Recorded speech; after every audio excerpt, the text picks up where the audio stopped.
Monday and welcome to Thoughtful 30. I'm Dr. PJ and I'm glad that you're here today. For those of us that are new to this challenge, today is day 8. We have made a full circle to another week of the Thoughtful 30. And what is the Thoughtful 30 for those of us who showed up one time, two times, or all the times, or you're new today? It is a 30-day challenge that we're dedicating 30 days in less than 30 minutes to becoming more thoughtful, more intentional about where our thoughts land about ourselves first, who we are as women, who we are as wives, sisters, friends, coworkers, business owners, who we are in ourselves. Who are you? Thinking about that more deeply, not going through the motions. One of the reasons why I started this challenge was for myself. I felt like I was going through the motions. I felt like I was just waking up, going to work, doing life, doing kids, doing the husband, literally and physically, literally and figuratively help somebody. Y'all not praying, okay? Our words are getting twisted. You know, doing all of the things, right? But not being in the present moment, being in present tense. I want to live life in the present. I don't want all the years my children have, I raised children, they've grown up, and all I remember is the hustle and the bustle. I don't want all the years I've worked at the job that I'm working at doing meaningful work and it was just work. I want to have meaning to my relationships, meaning to what I do. I want to enjoy the food that I eat when I eat it. I don't want to always eat in a rush. I don't want to always eat on the go. I want to enjoy the air. I want to smell the sweetness of the air. I remember a few years ago, I was at a gathering and we're talking about, all the things that God was sharing with us. And I was like, I feel like God is telling me to taste the air. The air is sweet. And how is air sweet? Does it smell sweet? Can you taste it? Is it so sweet that you smell it and you taste it at the same time? What is that? And the woman there, she encouraged me to lean into that, figure out what God was trying to share with you. And what I felt then, which is what I feel now, is that there are times in your life where you have to slow down, smell the roses, smell the coffee, but we're taking it another step and we're drinking it, okay? So today I want to talk about this experience I had at the gym this weekend. And I have been being more intentional about my gym time, not just going to the gym and working out and getting it done, but really being present in the moment, being present in my sets, really pushing myself a little bit further and enjoying it. And so this particular day, my husband always says, Piangela, make sure you have all your stuff together before you go to the gym. And me, I'm always on the go, I'm always on the run. And so this particular day, I didn't have all my stuff together and I left my water bottle. Oh, wait a minute, hold on. Can we talk about my shirt? Don't mess with Texas. This is a shirt that my coworker just bought me. She has a matching one because we're both born in Texas. And listen, you don't want the Texas to come out. Shout out to all my Texas girlies that are watching, including my sisters and my sisters by choice. I love you. So we are I am by myself at the gym. I'm like working out. I'm on the elliptical. I love the elliptical. I'm on the elliptical. I'm like, oh, I'm parched. Like, where's my water? I'm like, oh no, I forgot my water. So I get off the machine because I'm that thirsty. I go over to the vending machine. I have my phone. If you know me, I like to tap for everything.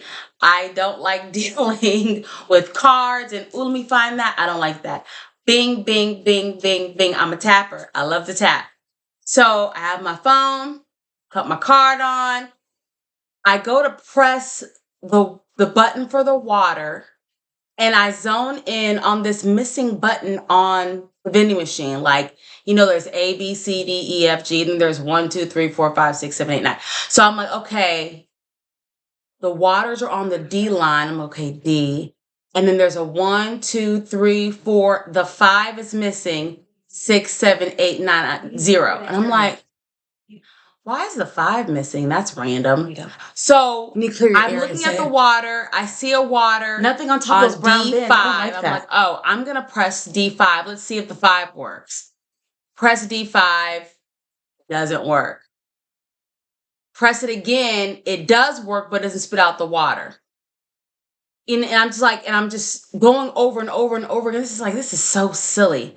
The machine is broken. So I said, I don't have time for this. I walk out the car. I ramble around my car. I find an empty water bottle. I go in there. I rinse it out.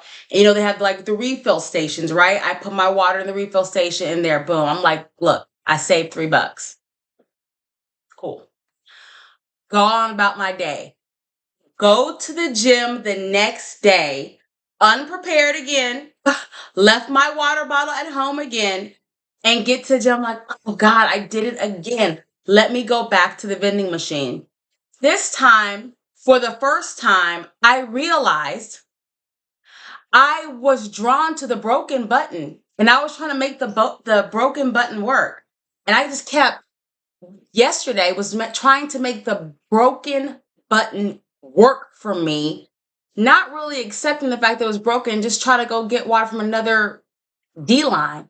So when I went back, I'm like, there's waters on other like lines, like E2 and F7. Like, why didn't I get a water from there? Why was I trying to force this button to work? In my haste, in my going through the motions, in my thirst, in my quench, I was just trying to go for the one thing that I saw. And I didn't take time to really pay attention to what was going on around me. So it's not that the button didn't work, but I was drawn to the brokenness. I was drawn to the one thing that wasn't trying to work, and I was trying to make it work. Can we be thoughtful about that for a moment? Now that's me. That's my testimony. That's my drama. That's my issue. Well, what have you been drawn to that was broken? And you were trying to fix it. And you just gave up like this is not working at all. But it wasn't that it wasn't working. You chose the wrong option. Can we be honest and say that in life we've pressed the D5 button more than once? We've just picked and was drawn to and chose the thing that was broken, the thing that wasn't working, the thing that we wanted to help. I really wanted to believe that 5 was going to work. I stuck my knuckle in there. I stuck my nail in there. I was like trying to get in there. Give me the water the way I wanted it. Broken, but I still wanted it to work. It's like I was rooting for D5. Like I was rooting for the broken button. Like, come on, I know you still got a little bit of life in you. Maybe it's the business owner in me. Listen, man, these people, they spent money, they invested in this machine. They want the number 5 to work. Come on, I got you. I'm going to show and prove that this works. Why did I waste all that time and that energy? Why did I even do that? So I want us to be thoughtful today about the things that you may be drawn to that are broken. First, we're asking ourselves, why are we drawn to brokenness in this person, in this position, in this role, in this city, state, organization, whatever it is that you're drawn to, something or someone that is just not together and you're trying to force it and make it work. Why are we doing that? But number 2, how can we step back, assess what's going on, and realize that we're never out of options? One of my favorite quotes from Evangelist Latrice Ryan is that we are never out of options. Our God is a creator. He creates. He's been creating from existence, from eternity through eternity. There are always options. Where there isn't an option, He will make an option. Lord, make us more option focused. Can we be thoughtful about that today? Can we think about being more option focused? Being drawn to the option. not the thing that's not working. Lord, I pray that today, my sister watching this sees that there are more options. May you open her eyes and open her mind to more than what she can do, more than what she can see in her haste, in her frustration, in her quench for whatever she is pursuing. I pray that she sees more options. This was our Thoughtful 30 for today. I thought I would just share something that really happened to me in real life. And I'm really grateful that we're doing this together. For those of us who watched yesterday, it was a little choppy and frozen in pieces, but the audio was wonderful.